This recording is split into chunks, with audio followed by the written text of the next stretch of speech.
Most gardeners will waste money at the garden center this May. You don't need to. The highest producing crops for summer are already sitting in seed packets, cheap, fast, and ready for warm soil. There are 7 crops you must plant this month if you want non-stop harvests through summer and into fall. Miss this window, and you're not a little late, you're a full year behind. I'm giving you all 7. The last one isn't just productive, it upgrades your entire garden system. Once it's in, everything grows better. Stay till the end. If I had to grow just one crop, that's the one I'd pick. Subscribe if you want real results, not guesswork. Drop your growing zone below. This actually affects what you should plant. The clock's already ticking. Let's go. Number 7. Sweet corn. Sweet corn is the crop that makes a vegetable garden feel like a farm.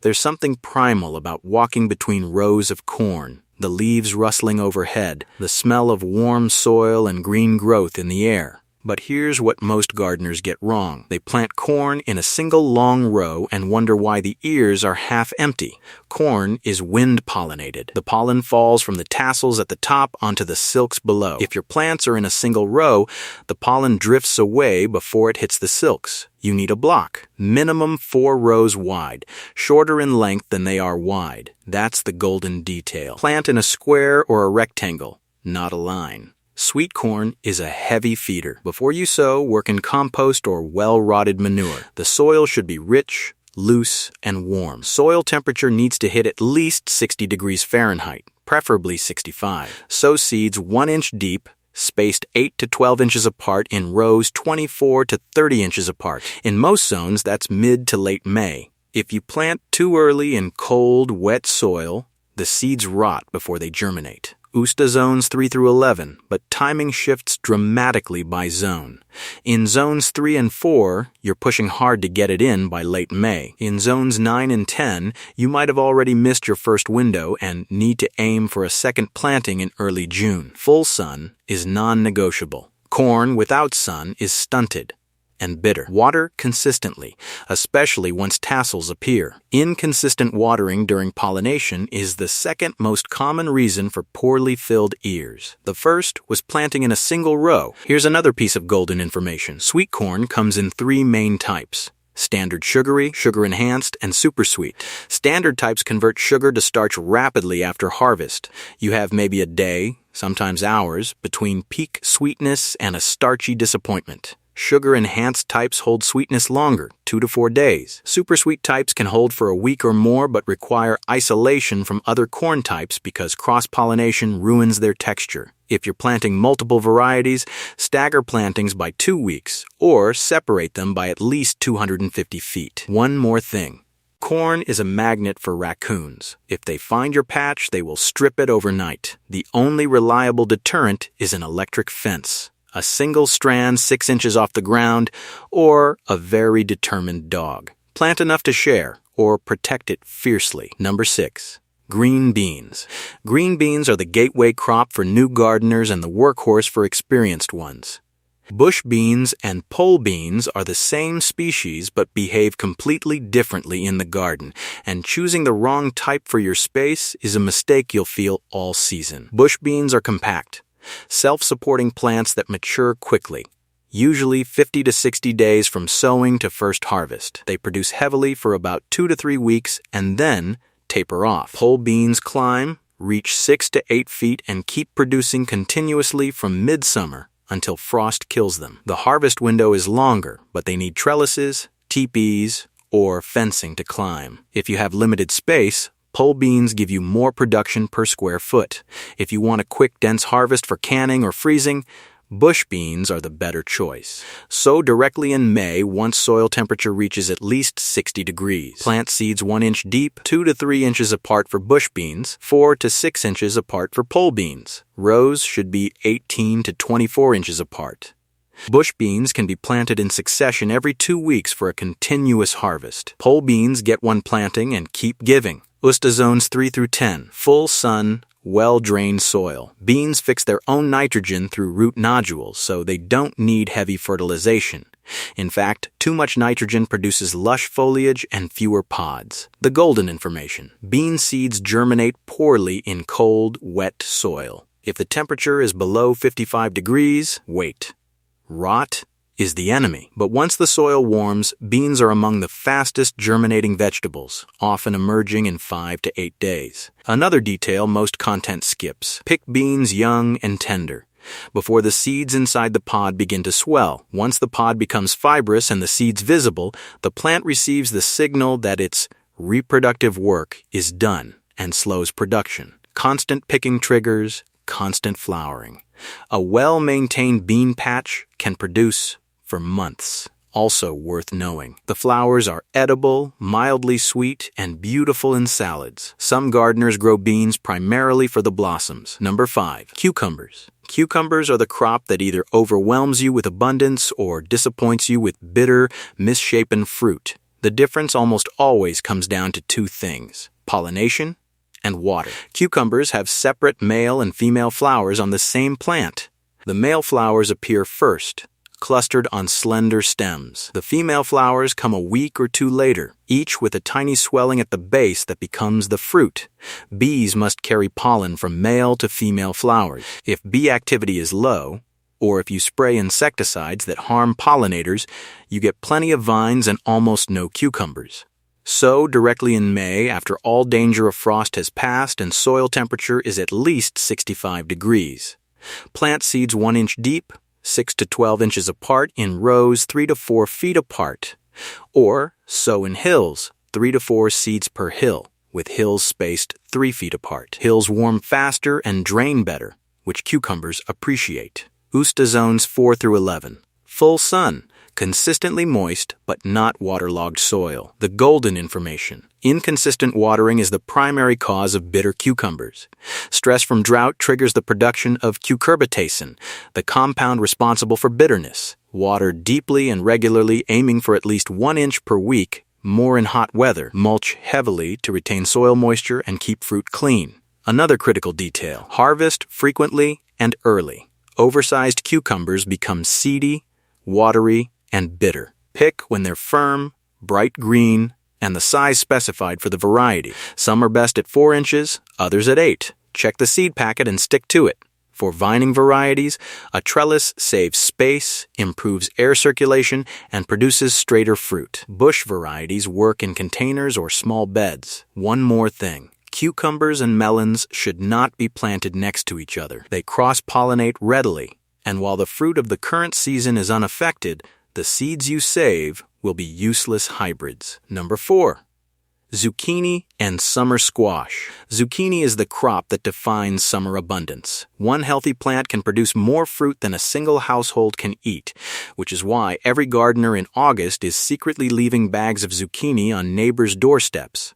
But getting to that abundance requires understanding what this plant actually wants. Zucchini and summer squash are heavy feeders with shallow root systems. They need rich soil and consistent moisture, but hate wet feet. The soil should be warm, at least 65 degrees, and the threat of frost completely gone before you sow. Plant seeds 1 inch deep in hills, 3 to 4 seeds per hill, with hills spaced 3 to 4 feet apart. Once seedlings emerge, thin to the 2 strongest plants per hill. Rows should be 4 to 5 feet apart. These plants sprawl. Give them room, or they will smother everything around them.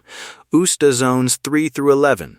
Though in zones 3 and 4 you're pushing the season and may need to start indoors or use row cover. Full sun, 8 hours minimum. The golden information: the most common failure with zucchini is poor pollination, same as cucumbers. Male flowers first, female flowers with the tiny fruit swelling follow. If bees are scarce, you can hand-pollinate by transferring pollen from male to female flowers with a small brush, or by simply removing a male flower and dabbing it onto the center of a female bloom. Do this in the morning when flowers are fully open. Another detail most gardeners miss: zucchini plants produce male flowers exclusively for the first week or two. Do not panic when you see flowers falling off without fruit. The females are coming. Be patient. Powdery mildew is the late-season enemy. It starts as white patches on leaves and spreads rapidly in humid conditions. The best prevention is morning watering at the base, not overhead, and ensuring good air circulation by not overcrowding. Some gardeners remove the lowest leaves once fruiting begins to improve airflow. Harvest when fruit is 6 to 8 inches long for standard zucchini or at the size specified for your variety. Oversized zucchini becomes woody, seedy, and loses flavor. Pick constantly. The plant responds to harvest by producing more fruit. Ignore it for 3 days, and you'll have baseball bats. Number 3. Watermelon. Watermelon is the crop that tests a gardener's patience and rewards it like almost nothing else. There is no substitute for a ripe watermelon pulled from your own vine, still warm from the sun, split open with a crack that echoes through the garden. But watermelons demand heat, space, and time. They are not a crop for the impatient or the small space gardener. Soil temperature must be at least 70 degrees before sowing. In most zones, that's late May or even early June. Plant seeds 1 inch deep in hills. 3 to 4 seeds per hill, with hills spaced 4 to 6 feet apart. Rows need 6 to 8 feet between them. These vines sprawl aggressively, sometimes reaching 20 feet. USDA zones 4 through 11, but realistically zones 8 through 10 are where watermelons thrive. In cooler zones, choose smaller, faster maturing varieties and use black plastic mulch to warm the soil. Full sun, all day, every day. The golden information. Watermelons are 92% water, and that water needs to be consistent. Inconsistent watering causes the fruit to crack and the flesh to become mealy. Water deeply, 1 to 2 inches per week, especially during fruit set and development. But reduce watering in the final week before harvest. The slight stress concentrates sugars and improves flavor. How do you know when a watermelon is ripe? This is where most gardeners fail. The tendril closest to the fruit stem will dry and turn brown when the melon is ready. The spot where the melon rests on the ground will change from white to creamy yellow, and the fruit will sound hollow when thumped. All 3 signs together mean harvest time. One more thing, watermelons and cucumbers should not be planted near each other. Same family, same pollinators, and the same risk of cross-pollination that ruins saved seeds. Number 2. Sunflowers. Sunflowers are the backbone of the summer garden and one of the most ecologically significant flowers you can grow. They are not just beautiful, they are a food source, a pollinator magnet, a structural statement, and a soil improver all in one plant. Most gardeners think of sunflowers as a single row of tall yellow giants along a fence. That's fine, but it barely scratches the surface of what this plant can do. Sunflowers come in varieties ranging from 12-inch dwarfs perfect for containers to 12-foot giants that dwarf a gardener standing beside them. Colors now extend far beyond yellow into cream, burgundy, deep red, and bicolor combinations. Sow directly in May once soil temperature reaches 55 to 60 degrees. Plant seeds 1 to 2 inches deep, 6 to 12 inches apart, depending on variety size. Giant varieties need more space, dwarfs less. Rows should be 2 to 3 feet apart. USDA zones 2 through 11. Full sun is absolute. A sunflower in shade stretches toward light, becomes leggy, and produces small, disappointing heads. The golden information. Sunflowers are allelopathic. They release compounds from their roots that suppress the growth of nearby plants, particularly other sunflowers and some vegetables.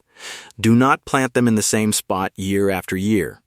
Rotate them through your garden or plant them as a border where their shading and chemical effects won't harm your vegetables. Also, sunflowers are heavy feeders. They deplete soil nutrients aggressively. Plant them in rich soil or side dress with compost mid-season.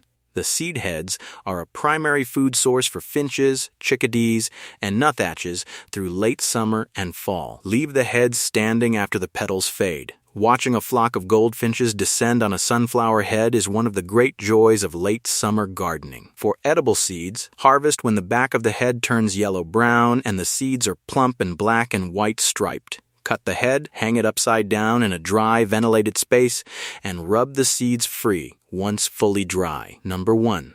Basil. If I had to keep only one plant from everything on this list, just one, it would be this. Basil is what a near-perfect garden plant looks like. It is the most versatile herb in the kitchen, the most fragrant plant in the garden, and one of the easiest to grow from seed if you understand one critical thing. Basil hates cold.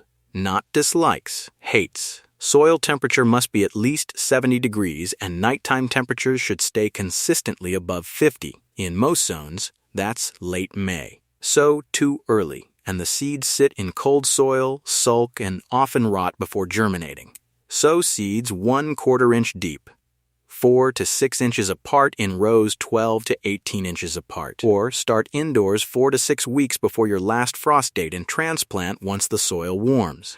USDA zones 2 through 11 as an annual, though in zones 10 and 11 it can behave as a short-lived perennial. Full sun, 6 to 8 hours minimum. Rich, well-drained soil with consistent moisture. The golden information. Basil is a cut and come-again crop, but only if you cut correctly. Pinch the growing tips just above a leaf pair when the plant reaches 6 to 8 inches tall. This forces branching and creates a bushier plant. Never let it flower if you want continued leaf production. Once flowers appear, leaf flavor changes, becomes slightly bitter, and production slows dramatically. Pinch flower buds the moment you see them. Another detail most content skips. Basil is a companion planting superstar. Planted near tomatoes, peppers, and eggplant, it is widely observed to repel flies, mosquitoes, and tomato hornworms. The aromatic oils confuse pest insects. Some gardeners swear by planting basil at the base of every tomato plant.